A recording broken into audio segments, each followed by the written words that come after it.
আমি বুঝতে আসেনি এসেছি মিস্টার তুষার মল্লিকের সঙ্গে দেখা স্যার আমি তুষার মল্লিক। আপনি তুষার মল্লিক? ওই পালস ধরে তো তুষার তুষার আই মিন বরফের মতো ঠান্ডা কিছু পাচ্ছি না।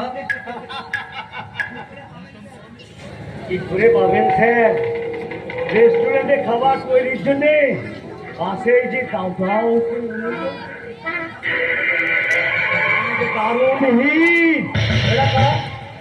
এই খোকা, তুমি এদের চেনো? তোমার নামটা কি বলো তো?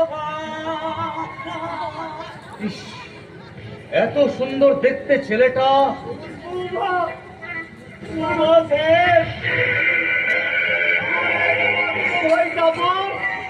সাত দিন আগে সিঁড়ি থেকে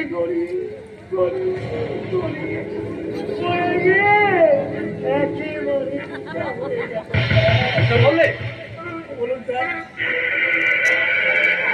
এই খবরটা পেয়ে আমার ভাইকে এরা দুজন দেখতে এসেছে। আপনি কি বলতে পারবেন স্যার কি করলে আমার এই যুবা ভাইটা আবার আগের মতো কথা বলতে পারবে? আমি তো ডাক্তার নই মিস্টার মল্লিক, আমি একজন পুলিশ অফিসার। একটা ইনফরমেশন পেয়ে এসেছিলাম, আপনাকে কয়েকটা কথা জিজ্ঞাসা করুন। হ্যাঁ যাক যাক, ওসব কথা পরে হবে। আপাতত কি করলে আপনার এই বোমা ভাইটা কথা বলতে পারবে সেই কথাটা মধ্য কলকাতার মধ্য রাতের মধ্যমণি মিস্টার তুষার মল্লিক আপনার মল্লিক মৌচাকের একটা বিখ্যাত মৌচাক সন্দেশ ওই বোমা ভাইটাকে গিলিয়ে দিন, তাহলেও কথা বলবে।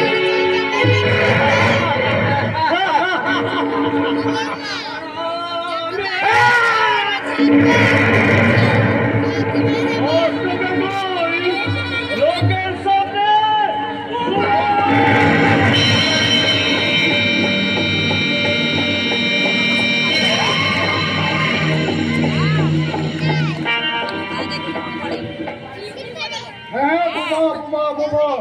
এদিকে প্রতিবাদ যেমন বোবা, শুভশক্তি যেমন বোবা, তেমনি বোবা হয়ে গেছে। তাই আমি লেখা বন্ধ করে দিলাম। আর লিপিকে বললাম তুমি যেমন কলেজটা বন্ধ করেছো তেমনি বাজারেও যাবে না। কি সুন্দর কথা। আচ্ছা এইসব এখন বইতে লেখা হচ্ছে নাকি তোমার? বললাম তো লিখছি না, লেখা বন্ধ করে দিই। লেখাই যদি বন্ধ করে দেবে তাহলে এত সুন্দর ওই টেবিলে বসে তুমি কি করছিলে শুনি? আমার নতুন উপন্যাসে সমাজ সম্পর্কে যত ভালো কথা লিখেছিলাম সেই কথাগুলোকে কেটে দিচ্ছিলাম। কথা কেটে দিয়ে কালো কথা লিখছিলাম, কালো কথা, যে কথার মধ্যে একটু আলো নেই, একটু নেই সূর্য উদয়ের সম্ভাবনা, শুধু দুর্ভাবনা দুশ্চিন্তা নিয়ে এদেশের লক্ষ লক্ষ মানুষকে দিন কাটাতে। কি বলছো কি তুমি? কেউ বিশ্বাস করবে না, সত্য বোমা হয়ে বসে থাকবে ওই সমাজ বিরোধীদের গোপন আড্ডা। যুবতী মেয়েরা স্কুল কলেজে যেতে পারবে না, দেশ জুড়ে চলবে শুধু ক্ষমতা দখলের লড়াই। আমি ভাস্কর নাই বুঝো, ভাস্কর নাই। বড় বড় মাছেরা যেমন ছোট ছোট মাছগুলোকে গিলে খায়, তেমনি ভাস্কর নাই চলছে এই পথে এদেশের পথে ঘাটে শান্তি শাস্তি রাজ্যে রাজনীতিতে। চুপ করো তোমার মুখ। আমি না ওসব মাৎসর নাই কিছু বুঝি না। আমি শুধু বুঝি ঘর সংসারের কথা। আমি আজকে কোনো কথা শুনবো না। তুমি লিপিকে কলেজ যেতে বলবে, তার আগে বলবে সংসারের জন্য বাজার থেকে কিছু আনাজপাতি আনতে। না, এটি কলেজেও যাবে না, বাজারেও যাবে না। হ্যাঁ, তা কেন যাবে? আমার এই এত বড় সংসারখানা আমি তো আনবো কেমন করে? বুঝলে, নুন আনতে পান্তা পুরোয়, ঘরে এক দানা চাল পর্যন্ত নেই। আলু পেঁয়াজ, আলু পটল বেগুন সবকিছু, এমনকি সর্ষের তেল পর্যন্ত পুড়িয়ে গেছে। অন্যায় লোভ আর স্বার্থপরতার পায়ে তেল দিতে একদিন সব তেল শেষ হয়ে এই তুমি চুপ করো তো। তোমার এই সাহিত্যের কথা দিয়ে না সংসার চলবে না। ওই বাপের ঘরে দিন রাত ঘুরে বেড়ালে চলবে না তো। অভাব তো লেগেই আছে, আর এই সব বলে বলেই তোমার বাজারে বই চলছে না। তুমি ঠিকই বলেছো, তুমি ঠিকই বলেছো দীপিকা। কি করে চলবে আমার বই? পাবলিক স্টাররা কি করে ছাপাবে আমার লেখা? আমি তো আজকালকার বড় বড় লেখকদের মতন সুন্দরী নায়িকাদের শরীর থেকে শাড়ি ব্লাউজ খুলে দিতে পারি না। ঘুরে ধীরে চরিত্রের মুখে ভরাতে পারি না শিক্ষের কচকচনি কথা আমি অন্যায় প্রতিবাদ করি। তুমি চুপ করো। শোনো, আজ 4 দিন হলো তুমি লিপিকে কলেজে পাঠাওনি। তুমি লিপিকে বাজার করতেও দিতে যাবে না, আজকে তুমি অর্ডার করে দিলে। আমি তোমাকে শেষবারের মতো বলে দিচ্ছি, এখনো সময় আছে। আমি লিপিকে কলেজেও পাঠাবো, বাজারেও পাঠাবো। বললাম তো আগে থেকে আমি কোথাও ঘর থেকে বেরোতে দেবো না। কি মনে করেছো তুমি? চুপ করুন জামাই বাবু, চুপ করুন। যে বোঝে না তাকে আপনি কিছুতে বোঝাতে পারবেন না। এই, আমি কি কথা বলতে চাই না। সাহিত্যিকদের এটাই কাজ। জামাই বাবু, সাহিত্যিকরাই তো মানুষের মনে পৌঁছে দেয় নতুন নদীর বর্ণমালা। সাহিত্যিকে রত্নগিরি থেকেই তো বেরিয়ে আসে গরন্ত লাভার মতন নতুন দিনের চেতনা। জামাই বাবু, আপনি ঠিক বলেছেন। জামাই বাবু, আপনি ঠিক বলেছেন, কিন্তু দিদি তো কথা বোঝে না। আমি না কিছু বুঝতে চাই না। আমি যেমন ভাবে বুঝি সংসারটা তেমন ভাবেই চলবে, ব্যাস। আরে জামাই বাবু যে পারবে ও তো একটা পাগল। ওর কথা আবার শোনে নাকি? শোন, ওর কথা শুনে তুই নাচ বন্ধ করেছিস, ওর কথা শুনে তুই যদি বাজারে যাওয়া বন্ধ করে দিস, তাহলে তোর বিয়েটা হবে কি করে? শোন, আজকাল যাদের টাকা পয়সা থাকে না তারা কিন্তু এই সব থেকে পাত্রকে আর পাত্রের বাবা মাকে মন বলাতে চেষ্টা করে। আর তারা এইরকম সুন্দরী মেয়ে ঘরে থাকলে কিন্তু বাইরে পুরুষরা একটু আধটু ইয়ে করে। ওমা, বলবো না তো কি? বলবো না তো কি? গুন্ডারা শুধুমাত্র তোর হাত করেছে, আর তো কিছু করেনি। ভীষণ ভয়ঙ্কর রকমের অস্ত্র এমনি করে অপসংস্কৃতির জোয়ারে ভেসে আসছে বিংশ শতাব্দীর মৃতদেহ। এবার বাঁচানো যাবে না, এ লাশ পোস্টমর্টম করা হবে না, একে নতুন করে বাঁচিয়ে ফিরিয়ে দেওয়া যাবে না। শিক্ষা তবু আমি চাইছি আমাকে শেষ চেষ্টা করতেই হবে। আমি বাজারে যাচ্ছি।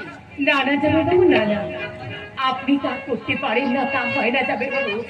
আপনাকে শুধু লিখতে হবে জামাই বাবু, শুধু লিখতে হবে। কি লিখবো লিপি, কি লিখবো? আমার পাণ্ডুলিপির জামাই বাবু, রাশির মালিনী ছিল বিদ্যাপতির লক্ষ্মী, চণ্ডীদাসের ছিল রানী গোপালী। আর আমার জানি না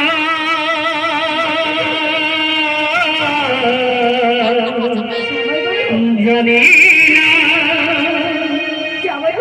জানি না কেন যে বাজে ভালোবাসা চুপি চুপি কেন এলে আমার বলে ভালোবাসা চুপি চুপি কেন এলে আমার বলে ভালোবাসা।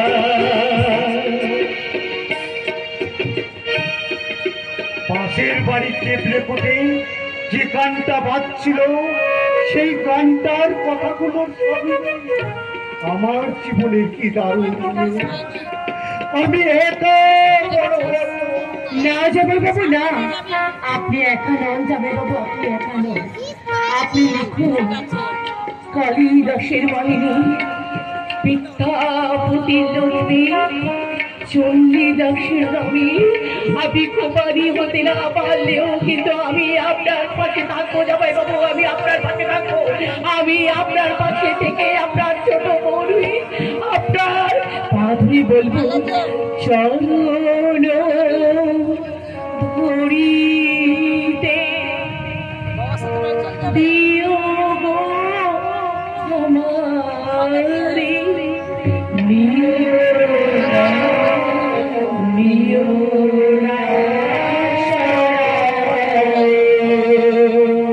চরণ ধরিতে দিও গো আমারে, দিও না, নিও না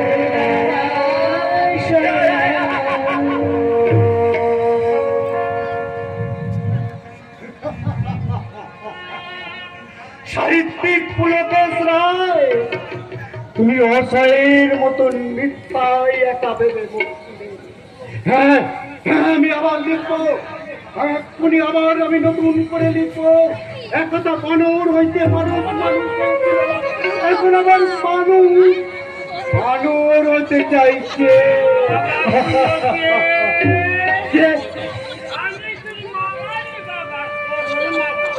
তুমি কিছু বলবে বাবা? কেন কেন তুই বৌমার সঙ্গে ঝগড়া করবি? বিক্রি করে আজকে একটা কাজ কর না, এই সময় বৌমা ভাবি কাছে নাই, তাই কতটা তোকে বলেছি ঝগড়া ঝাঁটি অশান্তি গন্ডগোল সব তো লিপি মেয়েটাকে নিয়ে তাকে না, তাকে না এই মেয়েটা চিনতে কি বলবে? তুই নয়, তুই কেন সিঁদুর দিতে যাবি?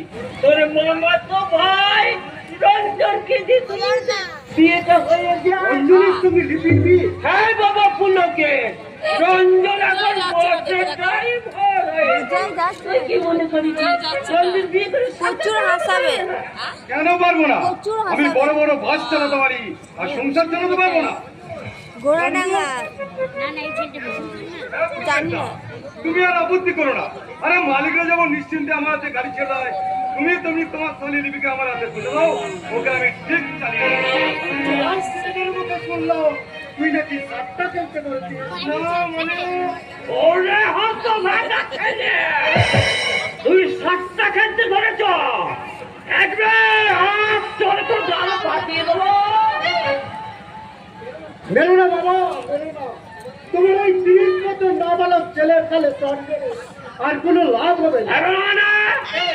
হত ভাগা ছেলে, ও দাদার পায়ে হাত দিয়ে প্রতিজ্ঞা কর, বলান গুলোকে সাতটা খেলবো না। হ্যাঁ, আমার পায়ে হাত দিয়ে প্রতিজ্ঞা কর, বলান গুলোকে সাতটা খেলবো না। এরা আমার উপন্যাসের চরিত্র। আমার মামার মামাতো ভাই রঞ্জন দূর পল্লী গ্রামেদের বাড়ি ছিল, বর্তমানে আমারই আশ্রিত। আমি এদের চরিত্র লিখেছি, দেখে দেখেই লিখেছি। দেখেছি আমি যখন ঘুমোচ্ছিলাম তখন আমার মামা আমার পকেট থেকে টাকা চুরি করছিল। ঠিক এক সময় বাথরুমের দরজায় ছিদ্রে চৌধুরী রঞ্জন দেখছিল লিপিকা স্নান করা। আমার সেই মামার মামাতো ভাই আজ কত ভালোবার অভিনয় করছে দেখো। ভালো হয়ে যাবে, রঞ্জন প্রতিজ্ঞা করেছে, ও ভালো হয়ে যাবে। ভালো হয় তো ভালো মামা, তোমরা এখন যাও। লিপির সঙ্গে রঞ্জনের বিয়ের ব্যাপারটা আমি একটু ভাবনা চিন্তা করে পরে জানাবো। আচ্ছা বাবা, আচ্ছা। হয়তো বাবা ছেলে, আমি চান করতে চললু, তুই যে কতটা ভালো হয়ে যাচ্ছিস, মাঝে মাঝে এসে তো দাদার কাছে প্রেমান নিয়ে যাবে, বুঝলি? ঠিক আছে বাবা। আমি চান করতে চললু। আচ্ছা প্রবেশ দা, বই পড়লে কি ভালো হয়ে যায়? কি বলো? আমি তাহলে কাল থেকে বই পড়বো। আচ্ছা কি বই পড়বো বলো তো? ঈশ্বরচন্দ্রের বিদ্যাসাগর। ঈশ্বরচন্দ্রের বিদ্যাসাগরের প্রথম মাস। পুলকেশ দা, তুমি আমাকে বাচ্চা ছেলে মনে করেছো তাই না? শিশু মনে করেছো? শিশু?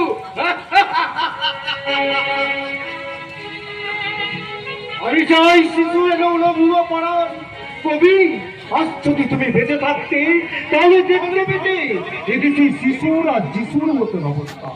এরা না পাচ্ছে মাকে, না পাচ্ছে বাবাকে, শৈশব থেকে বলতে শিখছে চরিত্রহীনতার সুর।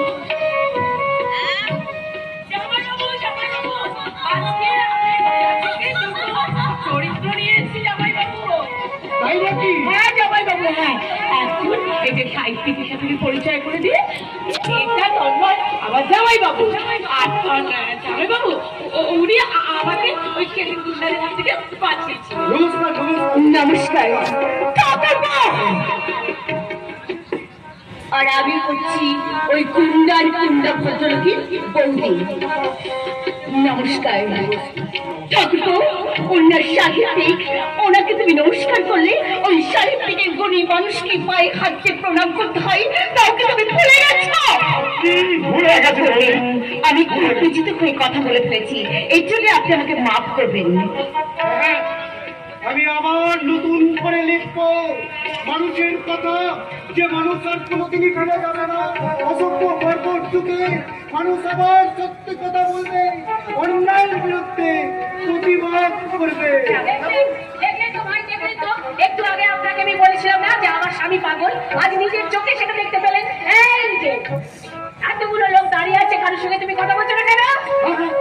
নিশ্চয়ই কথা তো বলতেই হবে। আচ্ছা দিদি, বাজারে কি ওনাদের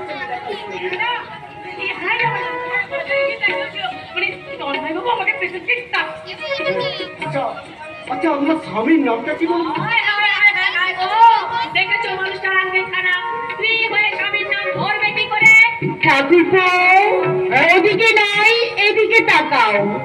না, এই যে মানে থাক, পরে পড়বে, আগে তোমার বর্তার নামটা বলে দাও। বর্দার নাম, বর্দার নাম সুকুমার সেন। হ্যাঁ, উনি পুলিশ অফিসার। দাও দাও দিদি, আমাকে একটুখানি ভাবতে দাও। একজন সুকুমার সেনের সঙ্গে আমি স্কুলে পড়তাম, একই গ্রামে আমাদের বাড়ি ছিল, দুজনে দারুণ বল খেলতাম। তারপর দুজনেই হারিয়ে গেলাম প্রয়োজন আর সময়ের দিন। কথার পর কথা সাজিয়ে আমি হয়ে গেলাম সাহিত্যিক। আর সমাজ বিরোধী ঠেকিয়ে আমি হয়ে গেছি দুধে পুলিশ অফিসার সুকুমার সেন। আরে পুরো চুপ, পুরো তুই। আরে পুলো, আরে তুই তো সেই আগের মতো গাধাই হয়ে গেছিস না? তুই যে বিখ্যাত সাহিত্যিক পুলকেশ রায়, সেটা আমাকে আগে জানাবি তো। কি করে জানাবো তুই ছিলে কোথায়? হ্যাঁ হ্যাঁ, তাও ঠিক। এই পুলক, এই তোর মনে পড়ে স্কুলে আমরা বেশি সময় পড়তাম বলে বন্ধুরা আমাদের দুজনকে গাধা বলতো? এতদিন মনে করিনি, আর তোর মুখে এই গাধা শব্দটা শুনে সব মনে পড়ে। আরে বল বল বল, তোর সঙ্গে অনেক কথা আছে। কতদিন পর আমাদের দেখা হলো। এই পুলক, তোর মনে আছে সেই বোধনের ঢাকের তালে তালে আমরা দুজন কেমন নাচতাম? হ্যাঁ, তুই মনে আছে। তোকে কাজ করে ঠাকুরপো, তোমরা দুজনে ওখানে বসে থাকো, আমরা দুজনে ঢাক বাজাই আর তোমরা নাচো। ছিলে কত মেয়ে খালি না মানে? আরে হ্যাঁ রে পুলকে, শান্তি আমার বউ। আর ওই এই যে তন্ময়, এ তো আমার ভাই, কিন্তু ওরা মানে এখানে কি ব্যাপার? হ্যাঁ, ওই মেয়েটাই সেই লিপি। লিপি মানে লিপিকা। ও হচ্ছে আমার ছোট্ট বুনু, আর আপনার বন্ধুর শালি। পরম পরম পরাক্রমশালী জবরদস্ত পুলিশ অফিসার এই সুকুমার সেনের বাল্য বন্ধুর একমাত্র শালিকাকে কয়েকজন শালিকের বাচ্চা চঞ্চু দ্বারা আক্রমণ করে দেয়। এত সাহিত্যিক বন্ধু পুলকেশ রায়, আমি কেস হিস্ট্রিটা তোর কাছে শুনবো। বল কি হয়েছিল? দিদি, আমিও তোমাকে না কিছু বলতে চাই। বলুন নয়, বলো। আরে কি করে বলবো, কি করে বলবো? দাদা কি রয়েছে যে আস্তে আস্তে বলো। দেখা হবে কি করে? আমাকে তো কলেজে জামাইবাবু যেতেই বারণ করে দিয়েছে। বাবা, তুমি কলেজে যাবে?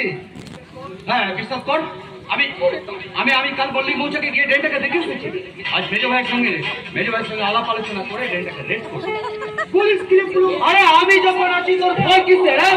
কলম ধর, আমি যাবো ধরি দেখি সাহিত্য আর প্রশাসনের যুগল বন্ধুকে সমাজ বিরোধীরা সাহেস্তা হয় কিনা।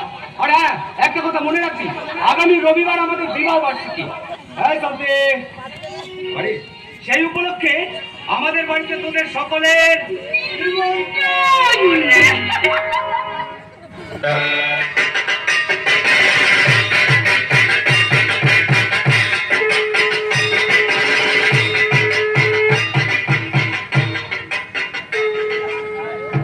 হ্যাঁ, নিমন্ত্রণ। যদু মধু বন্ধু বান্ধব সবাইকে, পৃথিবীর সবাইকে তো নিমন্ত্রণ করে নিয়ে এসেছে, কিন্তু খরচের টাকাটা তো তোমার টাকা থেকে যাবে। যাবে তো কি করা যাবে বলো? না, কিছু করা যাবে না। এইবারে আচার অনুচার কুলচুর প্রতিবাদ করা যাবে না, কিন্তু বুড়ো বাবা আর চাঙ্গা ভাইটাকে হাত করে তোমার দাদা বৌদিটা একদম মধ্য মনে করে বসে আছে। কেন কেন চুপ করবো? তোমার ওই দাদা বৌদির ভাই আমি চুপ করে বসে থাকবো? তুমি তো নতুন এসছো, আমাদের বাড়ি অনেক কিছু তুমি জানো না, কাজেই দাদা বৌদের বিরুদ্ধে কথা না বলে চুপ করে থাকতে হবে। তাহলে শুনেছি বল, ওই বড় তুমি একাই এই বাড়ির মধ্যমণি হয়ে চাবিকারি ঘোরাবে, তা আমি কিছু তো হতে দেবো না। আমি ওই বাড়ির বউ হয়ে এসেছি, আমি এই বাড়িতে চুপ করে বসে থাকতে পারবো না। তোরা আমি মুখে চুপ করে থাকলেও কাজে কিন্তু চুপ করে নেই। এই দেখো, দাদার বিবাহ বার্ষিকীর বাজার করতে গিয়ে একটা পুরনো কেসের দরুন এই টাকাটা পেয়েছি। শুধু টাকা কেন, আমি শুনেছি সেই আমাকে যদি কে যেন একটা সিঁদুরের কৌটা উপহার দেবে। শুনেছি কত কেন, অনেকেই অনেক কিছু দেবে। এই তো কদিন হলো তোমার সঙ্গে আমার বিয়ে হয়েছে, বলো কোনো কিছুর অভাব আছে? থাকবে কেন, তোমাকে যে আমি লাভ ম্যারেজ করে বিয়ে করেছি তার জন্য আমার কোনো কিছুই অভাব নেই। ও দিদি, তাই বলে মনে করো না যে তোমার সঙ্গে আমি কোনো কিছু মেনেই নিতে পারবো না? আমি কি করবে? ও দিদি, তোমার বাবা ও জান দিদি, আমি যেমন করে পারি আমি চাবি কাঠিটা আমি ছিনিয়ে নেব। তোরা বাবা, এই বাবা, তোর মেজো বাবুর জন্য এক কাপ চা দিয়ে যাও। শুধু জানাই সঙ্গে একটা বিস্কিট নিয়ে আসবি। রাস্তাতে বিস্কুট দিয়ে যাবি। মেজো বাবু, বৌদিমণি বললেন কি বলে? বৌদিকে ভিতরে গিয়ে চা দিয়ে আসতে। আমি আমি আমার ভিতরে গিয়ে চা খাবো। দেখেছো তোমার বৌদির কল কাণ্ডটা? এই ভ্যাবসা গরমে আমি আমি ভিতরে যাবো চা খেতে, আর 3 ঘন্টা ধরে আমি ড্রেসিং টেবিলের সামনে আমি পুরো ফুল বডিটা আমি মেকআপ করেছি, সেটা হচ্ছে নষ্ট হয়ে যাবে। বড় বৌদি কিন্তু একটু মেকআপ করেনি। তা করবে না, জানলে তো করবি। কোন হাওয়াতে ঘরের পেয়ে কোন ভাগ্য দেশে এই বাড়িতে বউ হয়ে এসেছে। তাছাড়া তোমার বড়বাবু তো একটা পুরো, তার সামনে গিয়ে কি লজ্জায় দাঁড়াবে। কি বললেন? বড় বাবু আজ বুড়ো? নয় তো কি, আমার বরের মতন কি সেক্সি।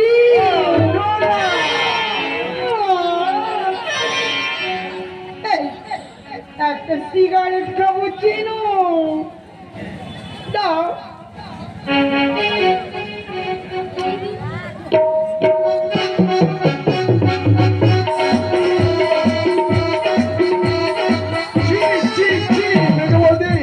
আমি অনেক বাড়িতে রান্নার কাজ করেছি, কিন্তু আপনার মতন বউ আমি কোনো বাড়িতে দেখিনি।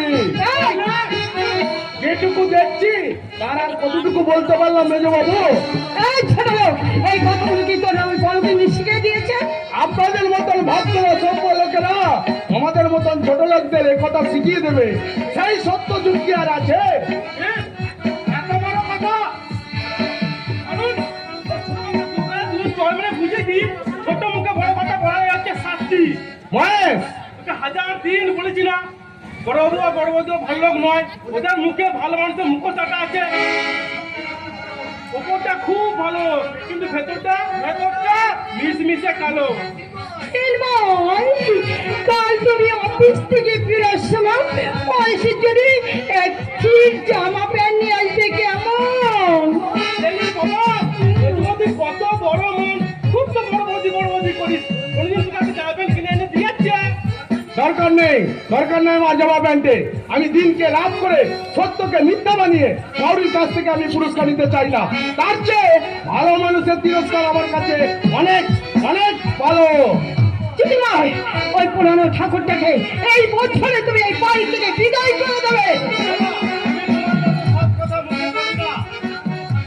মনে মনে ভাবি, কি ভাবো গো?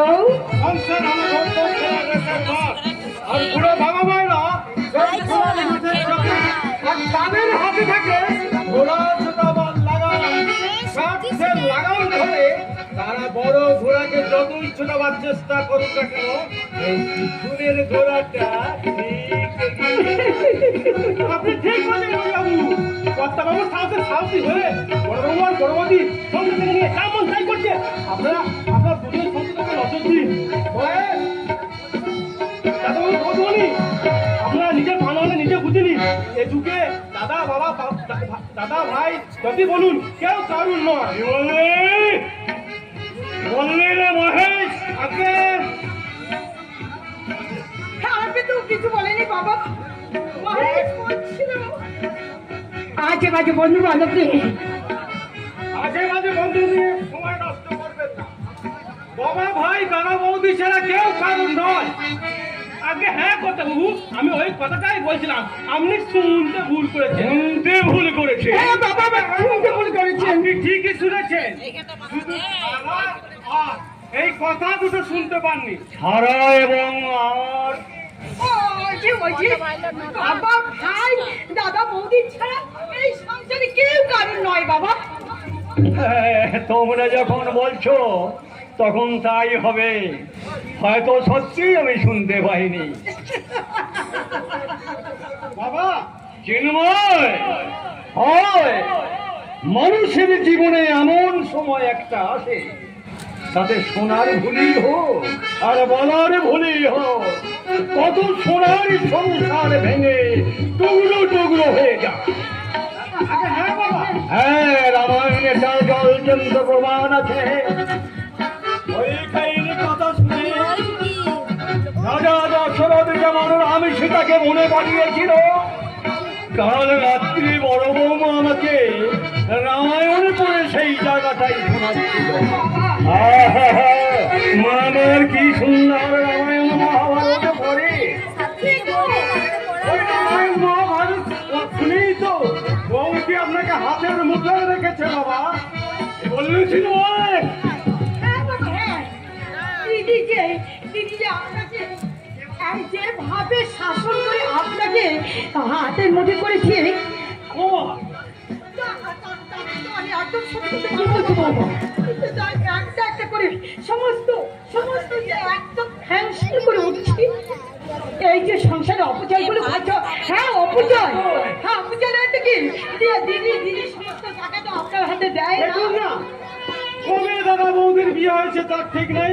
আজ পর্যন্ত বিবাহ বার্ষিক উৎসব করে গোছা গোছা টাকা অপব্যয়।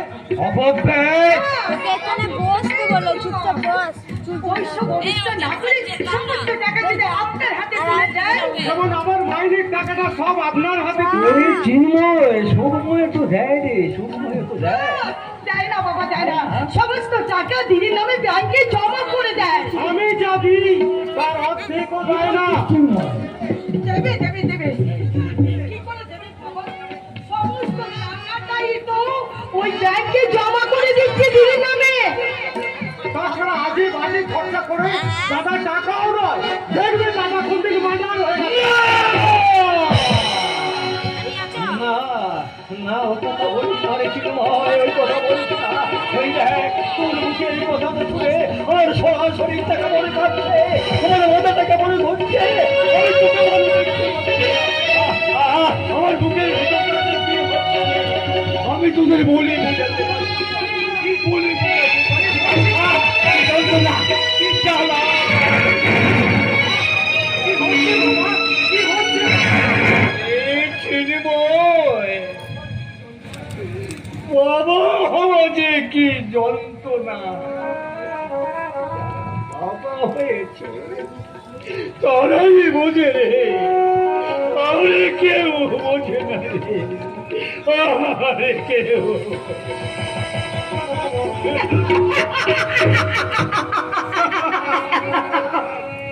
ঘোড়া ভট্টর মাছের পিছিয়ে পড়া ঘোড়াটা এবারে ঘুরছে তো।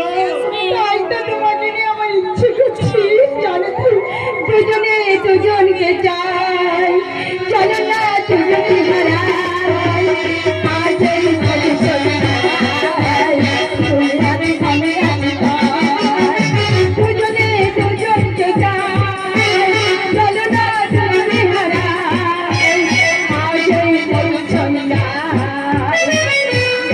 আমি আছি না, আমি আছি না।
তালা খোলার একটা মাত্র চাবি, আর ওই চাবিটা হাত করতে পারলেই এ বাড়ির সব ঘরের তালা খোলা যাবে।